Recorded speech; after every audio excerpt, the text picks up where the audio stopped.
G'day guys, Ryan here from Next Level Adventures and welcome back today to another video. In today's video, we're going to be running you guys through all of our trucks in preparation for our big 2-week overlanding trip that is now only 4 weeks away. So this video will be a part of a little series leading up to the big trip. So you get to see our preparation that we're doing for that trip, as well as a few other little things that we're going to talk about trip planning and stuff like that in a separate video as well. So you guys can know the itinerary before we head out on the trip. So like I just said, we're 4 weeks away. And so we wanted to give you guys an insight of what setup we're running heading into a full 2 weeks off grid. So we'll be off the grid for 2 weeks in this trip.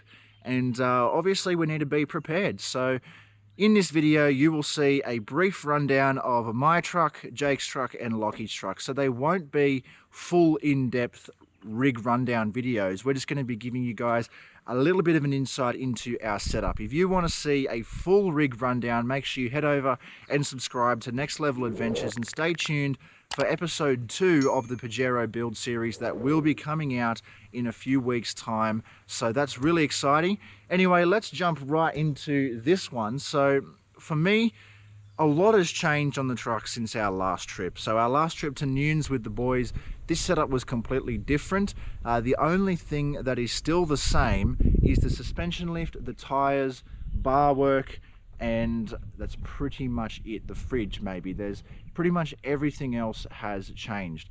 And it's really exciting. It's been really good fun building this truck over the last few months, preparing it for this trip. So anyway, we'll jump in now and show you guys what we're running. So for me, my sleeping arrangement, I've upgraded from the Swag to a Drifter Wildlands Desert Cruiser 1.2 rooftop tent. If you're subscribed, you would have already seen this in action for a few weeks now, as I have been testing this setup out leading into the trip, fine-tuning it, making sure everything works. It's absolutely stunning how it works. It's just a really great setup up there on the roof. I'm really happy with how it's actually played out. So on one side we've got the XTM 270 wing awning, on the other side we've got the kick-ass shower tent. Now the XTM 270 awning is mounted directly to the crossbars because the Drifter rooftop tent awning brackets wouldn't fit such a large awning. Well, that actually worked out in my favor because I ended up being able to mount the kick-ass shower tent on the other side using those brackets anyway. So really tops how it's turned out. I'm really pleased with it. I won't be adding anything else up there because it's quite heavy at the moment. I'm still within my roof load rating of 100 kilograms. I'm still about 35 kilos to go before I hit that limit. So it's worked out perfectly for that roof setup. So we're, of course, like I just said, still running the Old Man Emu 2-inch suspension lift with the 33-inch Goodyear Wrangler Duratrack mud terrains. They're still going strong, about 15,000 Ks in now. It's still going great. I have no ambitions of changing them at all in the near future. We've got a Safari AirTech snorkel on the truck now. That's another recent addition. Works great. Now I've got confidence if we decide to cross any large bodies of water that I'll be all good. So all the cars in the convoy have snorkels now, which is really good. Good peace of mind, especially when coming up to water crossings. Cheap insurance, people like to say, when it comes to snorkels. So coming in here, guys, we have a 40-litre Boab poly water tank behind the seat, as you can see, as well as the ladder for the rooftop tent over there. So this back seat setup here, no one will be sitting in this for the trip at all. So I've got all this space here to work with for storage and other things like that. So that's just how it's going to be. 40-litre poly water tank just sits in there. So if I really have to take that out, I will. It has got a hose attachment on the other side there, which is going to work great for when we're out there and we need water. I'm anticipating that there's not going to be an awful lot of places that I can fill up water, and that's why I chose to get the poly water tank put in there, so I've got enough all the time. Any given opportunity, of course, we will. So we've got the shower on the other side. Like I said, we've got the kick-ass shower tent in the back there on the other side over there. So the way that it works is really cool with this water tank. So 2.5 litres per minute is how fast the shower pumps. This will put about 2.5 litres per minute into the bucket. So if I need to, I can have a 40-litre shower, but everyone will be using the shower at some point. So it's going to be good to have that 40 litres there. Righto, so here we are in the back. The first look at this setup fully completed. For the last few months, I've been using this rear setup ever since my trip to the Goulburn River with Mud Duck. This has been completely changed and a work in process. So this is the first time that you guys will be looking at this setup completed. For the last few months, like I just said, it's been half done. I've just had either the camp kitchen in there or the drawer in there. There's never been 2 drawers, camp kitchen and a fridge in here. With the battery setup, it's finally finished. So we are running on this side here, XTM pull-out camp kitchen. This pulls all the way out and becomes a full camp kitchen that you're able to use out of the back of your vehicle. Waco CFX 80, same fridge. It's a big drawer, so I'll be looking to replace this after this trip coming up, but just wasn't within the budget to do so before the trip. It's only 4 weeks away now. So on this side, 2 XTM drawers. We've got the one down here with the slide top, so this one actually slides out if I want it to.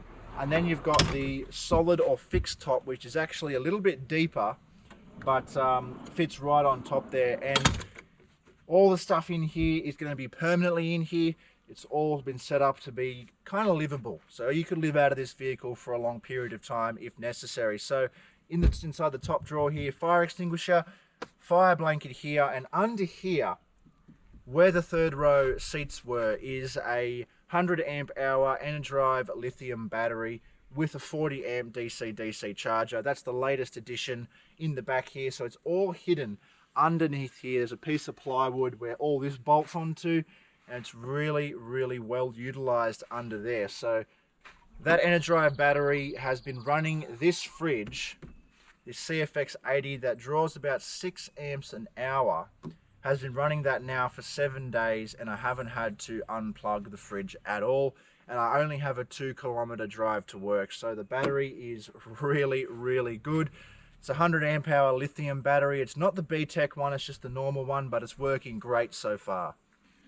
So that's kind of it for my brief rundown of the touring setup heading into the big trip. So there will be a more detailed rig rundown video in episode 2 of the Pajero build series, which is currently in the making. It's ready to be filmed, so if you guys want to see all the details on this rig, make sure you do subscribe so you can see them. But this was just a brief little rundown to let everybody know what we're doing and how I'm setting the car up before 2 weeks completely off the grid. So now let's get on to seeing what the boys have done to their cars. This is a quick rundown of my D22 Navara for the upcoming trip on Next Level Adventures. So all I've really had done, basic things: snorkel so it doesn't suck in water, obviously. Roof rack, because there's not going to be enough room to carry the swag in the back when I've got all my boxes and that. So swag will be up here, and max tracks on the other side. Might put a light bar here, but that's optional. Awning, just obviously quality gear, the most expensive. Then in the back, I'll put a picture on screen what it's meant to be with the floor, but basically just got battery box and then just little containers with all my stuff in it, like cooking equipment, food in the fridge obviously, and then that's running off the kick-ass dual battery voltage sensitive relay just coming from the engine bay, obviously down the side. There's a center console fridge I haven't put in the center console yet, but that will be there. And then on the back I've just got those King's lights for at night time, so when I'm cooking back here I'll cook on the tray, and then I'll actually have some light. And then I just have a gas cooker in the back, and yeah, that's about it. Yeah. Hey guys, so this is my 2003 Nissan Patrol.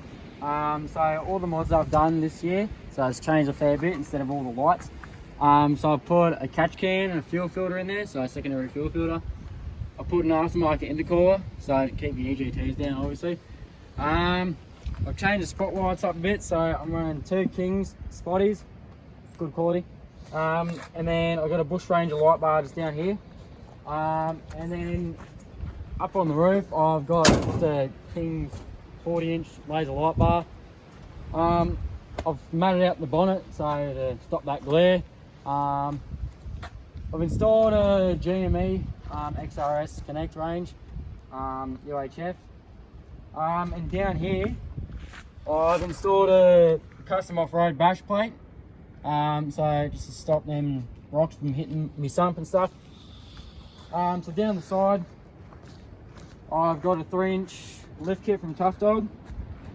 Goes pretty good. yesterday I got brand new Maxxis Razors tyres, so 33s. So it's down there. Down in the back we have got some Titan drawers, so to keep storage in. So just dunny roll as it's needed. Recovery toolkit. Another toolkit in here. That's good. In here I've got a fridge slide that goes back to a my common 73 litre fridge. So that's good stuff right there. We've got a TNG battery box. That's for me 12 volt, obviously. And yeah, that's pretty much it, guys. Yeah, so keen for this next trip. The car's changed a lot. So, see you guys. Well, thanks to Jake and Lockie there for giving us the rig rundowns on their trucks before the big trip. So make sure you guys stay tuned, because we will be doing a similar video to this one after the trip, detailing how it actually was. How well did our setups work for 2 weeks off the grid? So make sure you stay tuned. Stay tuned as well for more detailed rig rundowns. We will be doing individual videos on all those cars so that you can see every little minor detail to do with their setups and how they are set up. These were just a very brief rundown, just to let everybody know, hey, this is how we're setting up for 2 weeks off the grid. So if you enjoyed this video, guys, make sure you leave a like on the video. Consider subscribing to Next Level Adventures so that you don't miss a single episode that we do. You don't miss any of these trucks in action, guys. And of course, be very keen for the big trip coming up in a few weeks' time, guys. As always, thank you for watching, and we will see you in the next adventure.